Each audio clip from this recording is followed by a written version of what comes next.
उत्तर भारत के घने जंगल के बीच एक छोटा सा गांव था जिसका नाम था काली पहाड़ी। यह गांव अपनी शांति और प्राकृतिक सौंदर्य के लिए जाना जाता था, लेकिन इसकी एक कहानी थी जो रात के अंधेरे में छुपी थी। गांव के लोग इस कहानी को सिर्फ फुसफुसाकर सुनाते थे, क्योंकि इसका नाम लेने से भी डर लगता था। प्रेत मुकुट का रहस्य। प्रेत मुकुट एक प्राचीन मुकुट था जिसे गांव के एक पुराने मंदिर में रखा गया था। कहा जाता था कि यह मुकुट किसी शक्तिशाली राजा का था, जिसने अपनी मृत्यु के बाद अपनी आत्मा को इस मुकुट में बांध दिया था। जो भी इस मुकुट को पहनता, उस पर राजा की आत्मा का साया पड़ता और वह उसके वैभव और शक्ति का स्वामी बन जाता। लेकिन इस शक्ति के साथ एक भयानक कीमत भी थी। मुकुट पहनने वाला अपनी आत्मा खो देता था और उसकी देह एक खाली पुतला बन जाती थी। यह कहानी है एक युवा लड़के विक्रम की, जो इस रहस्य को सुलझाना चाहता था। उसके साथ थी उसकी मित्र अंजलि, जो एक न्यायप्रिय और साहसी लड़की थी, और उनके गुरु पंडित श्यामलाल, जो पुरानी विद्याओं के जानकार थे। यह कथा है उनके साहस, उनकी खोज और उस रहस्य की जो काली पहाड़ी के दिल में छुपा था। विक्रम एक साधारण युवा था जो काली पहाड़ी के एक छोटे से घर में अपने माता पिता के साथ रहता था। उसके पिता एक किसान थे और उसकी माँ गांव के मंदिर में पूजा करती थी। विक्रम को हमेशा से पुरानी कहानियाँ और रहस्य सुनने का शौक था। एक रात जब गांव के लोग चौथ के चांद के नीचे एक कहानी सुनाने बैठे थे, एक बूढ़े व्यक्ति ने प्रेत मुकुट की कथा सुनाई। प्रेत मुकुट मंदिर के गर्भगृह में रखा है, बूढ़े ने धीरे से कहा, लेकिन कोई भी वहां जाता नहीं। जो भी वहां गया वापस नहीं लौटा। कहते हैं मुकुट में एक शक्ति है जो दिल और दिमाग को अपने वश में कर लेती है। विक्रम के मन में उत्सुकता जाग उठी। उसने सोचा, क्या यह सच है या सिर्फ एक कहानी? उसने अपनी मित्र अंजलि से इस बारे में बात की। अंजलि, जो गांव के स्कूल में पढ़ाती थी, हमेशा न्याय और सत्य की खोज में रहती थी। उसने कहा, विक्रम, अगर यह सच है तो हमें इस रहस्य को सुलझाना होगा, लेकिन हमें सावधान रहना होगा। यह कोई साधारण कहानी नहीं। दोनों ने पंडित श्यामलाल से सलाह लेने का फैसला किया। पंडित जी गांव के सबसे विद्वान व्यक्ति थे, जो पुराने शास्त्रों और तंत्र मंत्र का ज्ञान रखते थे। जब विक्रम और अंजलि उनके पास पहुँचे, पंडित जी ने उनकी बात ध्यान से सुनी। उन्होंने कहा, प्रेत मुकुट का रहस्य सदियों पुराना है। इसका इतिहास राजा विक्रमादित्य के समय से शुरू होता है, लेकिन इस रहस्य को सुलझाना खतरनाक है। क्या तुम तैयार हो? विक्रम और अंजलि ने एक दूसरे की तरफ देखा और साहस के साथ कहा, हाँ, हम तैयार हैं। पंडित जी ने विक्रम और अंजलि को बताया कि प्रेत मुकुट काली पहाड़ी के पुराने शिव मंदिर में रखा है, जो जंगल के सबसे घने हिस्से में स्थित था। यह मंदिर सदियों से बंद पड़ा था और उस तक जाना आसान नहीं था। रास्ता खतरनाक था और गांव के लोग कहते थे कि वहां भूत प्रेत का साया रहता है। विक्रम, अंजलि और पंडित जी ने एक सुबह मंदिर की ओर प्रस्थान किया। उन्होंने अपने साथ कुछ जरूरी सामान लिया, एक टॉर्च, रस्सी और पंडित जी का दिया हुआ एक यंत्र जो बुराइयों से रक्षा करता था। जंगल का रास्ता कठिन था। पेड़ों की घनी छाया ने सूरज की रोशनी को रोक रखा था और हवा में एक अजीब सी सिसकी गूंजती थी। कई घंटों के सफर के बाद वे मंदिर के द्वार पर पहुँचे। मंदिर पुराना और खंडहर था, लेकिन उसकी दीवारों पर नक्काशी अभी भी सुंदर थी। द्वार पर एक बड़ा सा ताला लगा था, जिसे खोलना असंभव लग रहा था। पंडित जी ने अपने मंत्र पढ़े और यंत्र का उपयोग किया। अचानक ताला खुल गया और द्वार धीरे से खुलने लगा। मंदिर के अंदर का दृश्य भयानक था। दीवारों पर छाये से काले दाग थे और जमीन पर पुराने संस्कृत श्लोक लिखे हुए थे। मंदिर के गर्भगृह में एक छोटा सा पत्थर का स्तंभ था, जिसमें एक सुंदर मुकुट रखा था।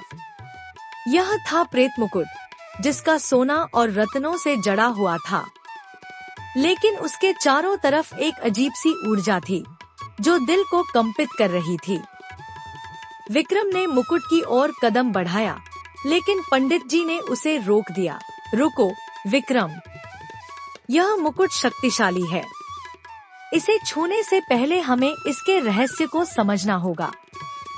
पंडित जी ने बताया कि प्रेत मुकुट का इतिहास राजा विक्रमादित्य से जुड़ा है। राजा विक्रमादित्य एक वीर और न्यायप्रिय राजा थे, जो अपनी प्रजा के लिए जान दे सकते थे। लेकिन उनका एक शत्रु था, दैत्य गुरु शुक्राचार्य, जो उनकी शक्ति से जलता था। शुक्राचार्य ने एक शक्तिशाली मंत्र का उपयोग किया, जिससे राजा विक्रमादित्य की आत्मा उनके मुकुट में बंध गई। लेकिन यह मुकुट सिर्फ शक्ति नहीं देता, पंडित जी ने कहा। यह उसे अपने वश में कर लेता है जो इसे पहनता है। राजा विक्रमादित्य की आत्मा अभी भी इस मुकुट में है और वह अपनी मुक्ति के लिए तड़प रही है। अंजलि ने पूछा, तो क्या हम इस आत्मा को मुक्ति दिला सकते हैं? पंडित जी ने कहा, हाँ, लेकिन इसके लिए एक विशेष विधि करनी होगी। हमें शुक्राचार्य के मंत्र को उल्टा करना होगा और इसके लिए एक शुद्ध आत्मा की जरूरत होगी जो मुकुट को पहनकर विधि पूरी करे। विक्रम ने साहस के साथ कहा, मैं यह करूँगा। अगर राजा विक्रमादित्य की आत्मा को मुक्ति दिलानी है तो मैं तैयार हूँ। पंडित जी ने उसे चेतावनी दी, यह आसान नहीं होगा विक्रम। मुकुट तुम्हारे दिमाग पर कब्जा कर सकता है। तुम्हें अपने मन को शांत और शुद्ध रखना होगा। पंडित जी ने विधि शुरू की। उन्होंने गर्भगृह के चारों तरफ एक यंत्र बनाया और मंत्र पढ़ने लगे। अंजलि ने मंदिर के द्वार पर रक्षा के लिए एक छोटा सा हवन किया, जिससे कोई बुराई अंदर न आ सके। विक्रम ने ध्यान लगाया और अपने मन को शांत किया।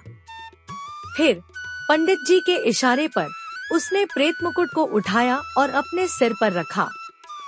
जैसे ही मुकुट विक्रम के सिर पर रखा गया, उसके शरीर में एक तीव्र कंपन हुआ। उसके सामने एक रोशनी का गोला प्रकट हुआ और उसमें राजा विक्रमादित्य का रूप दिखा। राजा ने कहा, हे युवा, तुमने मेरी आत्मा को जगाया है, लेकिन अब तुम मेरे वश में हो। क्या तुम मेरी मुक्ति के लिए अपना सब कुछ त्याग दोगे? विक्रम ने अपने मन को शांत रखा और कहा, हे राजा, मैं तुम्हें मुक्ति दिलाने आया हूँ, न कि तुम्हारा दास बनने। मैं सत्य और धर्म के लिए यह कर रहा हूँ। राजा की आत्मा हंसने लगी और मुकुट की शक्ति विक्रम के दिमाग पर हमला करने लगी। विक्रम को ऐसा लगा जैसे कोई उसके मन को छेड़ रहा हो, लेकिन उसने अपने गुरु के दिए हुए मंत्र का स्मरण किया और अपने दिल में सत्य का विचार रखा। इस बीच मंदिर के बाहर एक अजीब सी घटना होने लगी। जंगल से एक काली छाया मंदिर की ओर बढ़ने लगी। अंजलि ने देखा कि यह शुक्राचार्य की मायावी शक्ति थी, जो मुकुट की विधि को रोकना चाहती थी। उसने पंडित जी को चेतावनी दी और दोनों ने मिलकर एक शक्तिशाली मंत्र का जाप शुरू किया। विक्रम अपने मन के अंदर राजा विक्रमादित्य की आत्मा से लड़ रहा था। मुकुट की शक्ति उसे अपने वश में करने की कोशिश कर रही थी, लेकिन विक्रम ने अपने साहस और गुरु के ज्ञान के बल पर उसे रोक रखा था। पंडित जी के मंत्र और अंजलि के हवन ने मंदिर को शुक्राचार्य की शक्ति से बचा लिया। आखिरकार विक्रम ने मुकुट के अंदर छुपी राजा विक्रमादित्य की आत्मा से बात की। उसने कहा, हे राजा, तुम एक वीर और न्यायप्रिय थे।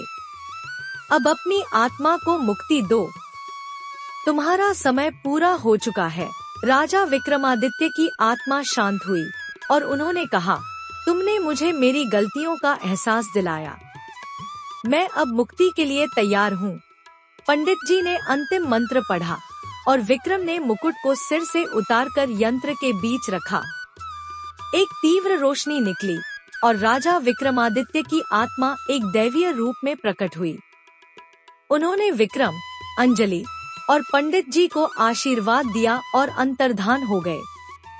शुक्राचार्य की मायावी शक्ति भी नष्ट हो गई और मंदिर में एक शांति छा गई।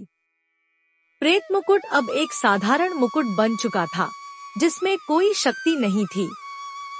विक्रम, अंजलि और पंडित जी गांव लौट आए। उन्होंने गांव वालों को प्रेत मुकुट के रहस्य का सच बताया और मंदिर को पुनः खोल दिया गया। अब वहां कोई भय नहीं था और लोग बिना डर के पूजा करने लगे। यह कथा हमें साहस, सत्य और गुरु के ज्ञान के महत्व का संदेश देती है। विक्रम का साहस, अंजलि का न्याय और पंडित जी का विद्या ने मिलकर एक सदियों पुराने रहस्य को सुलझा दिया। काली पहाड़ी आज भी शांत है, लेकिन प्रेत मुकुट की कथा गांव के हर दिल में अमर है।